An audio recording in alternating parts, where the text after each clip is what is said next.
That's Michael Caine talking. He's about to go racing for the first time in the Heritage Grand Touring Car Challenge. This first of two races this weekend is 40 minutes. It's about to get underway now then.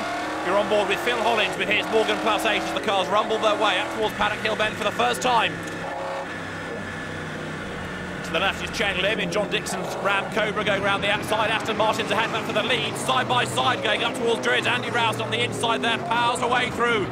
He goes ahead of number 23, Jackie Cochran. It is starting, and that, I'm afraid, is Chris Scragg, who's put his Aston Martin backwards into the gravel, and he, I fear, is going no further. Right up behind him, though, is another of the plus 8s there in the hands of Chris Williams. Ahead of the pair of them is Jackie Cochran, Sunbeam Tiger, so second, third and fourth turning through paddock together now. Graham Bryant's got to give that car over to Oliver Bryant, whereas Chris Williams goes solo in this race. Jackie Cochran locks up. Cochran will give that car over to Stephen Colbert, but Williams round the outside of Bryant here. The two Morgans side by side out of the corner down to Graham Hill Bend on the inside. Can Chris Williams gain the place? No, he can't. Graham Bryant comes back at him on the outside line there. Very brave move, that. It's an older car of Graham Bryant, and it's still third, but now he's on the back of the Sunbeam Tiger as Chris Williams loses it under braking. The back overtakes the front, round the car goes. He gets it back onto the circuit with a minimum amount of time lost. But that's been a fairly daunting spin, I think, for Chris Williams. He's back in the race then now, powering his way down towards Hawthorns. Challenging on the inside as well as the Aston Martin. That's the George Miller Les Goebel car.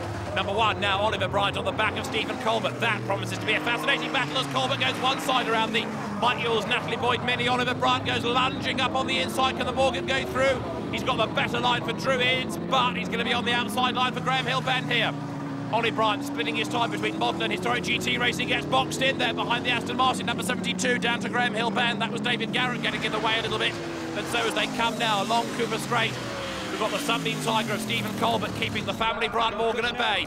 This is the battle for third. Former TVR Tuscan racer and TVR PR man Ben Samuelson in Peter Wheeler's Aston is third, and Stuart Hall is right up behind it. Here they come. Samuelson a little bit sideways coming out of Clark Curve, ex-Formula 3 racer, now sports car racer internationally. Stuart Hall tries the outside line there, going up towards paddock. Is he going to be able to go right round the outside? He's going to try and he's going to do it. Great bit of driving that. Stuart Hall and his father's Camaro goes ahead of Ben Samuelson. But the Aston Martin is fighting back. Look, Samuelson has a look on the inside. Oh, no, you don't, says Stuart Hall. The door is closed. Replay here of that great move around the outside. They overlap coming over the timing line up towards paddock. And then Stuart Hall is later on the brakes, just able to move across and claim the line. Then Samuelson braves it out on the inside, but Stuart Hall grabs the place. And now, look, also diving up on the inside there is Stephen Colbert. And that puts a lap on the Aston Martin. Stephen Colbert it is in the lead of the race. It looked as though for a moment Ben Samuelson was trying to close the door on him, but Stephen Colbert was coming through, come what may. And so he's on his last lap there, checkered flag. He's waiting for him this time at the end of 40 minutes of racing. Down to Clark Curve, Jackie Cochran started, and he's no slouch in this car. And Stephen Colbert, a very quick ex-single-seater, then Clio and Seat racer, is about to come over the start and finish line. The first Charterhouse Heritage Grand Touring Car Challenge race win goes the way of Jackie Cochran and Stephen Colbert. Over the line for fourth there, Peter Wheeler and Ben Samuelson. Second goes the way of Graham and Oliver Bryant in the Morgan.